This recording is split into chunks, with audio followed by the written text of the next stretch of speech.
ఆర్య వైశ్య సోదర సోదరిమణులందరికీ కూడా నా హృదయపూర్వక నమస్కారాలు తెలియపరుచుకుంటున్నాను. మీ అందరూ కూడా దసరా శుభాకాంక్షలు. 22/9/25 నుంచి మనకి దసరా ఉత్సవాలు ప్రారంభమవుతున్నాయి. మరి దసరా పండగ 10 రోజులు కూడా మన ఆర్య వైశ్య సోదరులందరూ కూడా కలిసికట్టుగా ఉండి ప్రతి గ్రామం, ప్రతి మండలం, ప్రతి జిల్లాలో కూడా ఈ ఉత్సవాలని ఘనంగా జరపాలని చెప్పి మీకు మనవి చేస్తున్నాను. ఈ వాసవి అమ్మవారికి గ్రామ, మండల, పట్టణ, జిల్లా అధ్యక్షులందరూ కూడా ఈ సంవత్సరం నుంచి అమ్మవారికి దేవస్థానం మీ మండలంలో ఉన్నా, జిల్లాలో ఉన్నా, ఎక్కడైనా సరే ఈ గ్రామ, మండల, జిల్లా అధ్యక్షులు అమ్మవారికి పట్టు వస్త్రాలు సమర్పించాలని చెప్పి నేను మీ అందరికీ మనవి చేయడం జరుగుతుంది. పట్టు వస్త్రాలతో పాటు పసుపు, కుంకుమ, సున్నిపిండి, సనివిడి, గాజులు కూడా అంటే సారి కూడా అవుతుంది సమర్పించాలని చెప్పి మీ అందరినీ వేడుకుంటున్నాను.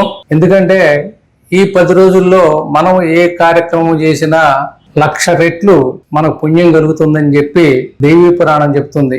ఈ 10 రోజులు కూడా మన సోదర సోదరి మనులందరూ కూడా వాసవి మాత దేవుళ్ళని అందుకుని మనందరం బాగుండాలని చెప్పి ప్రపంచ ప్రజలందరూ కూడా బాగుండాలని చెప్పి కోరుకుంటూ మీ అందరి దగ్గర నేను సెలవు తీసుకుంటున్నాను.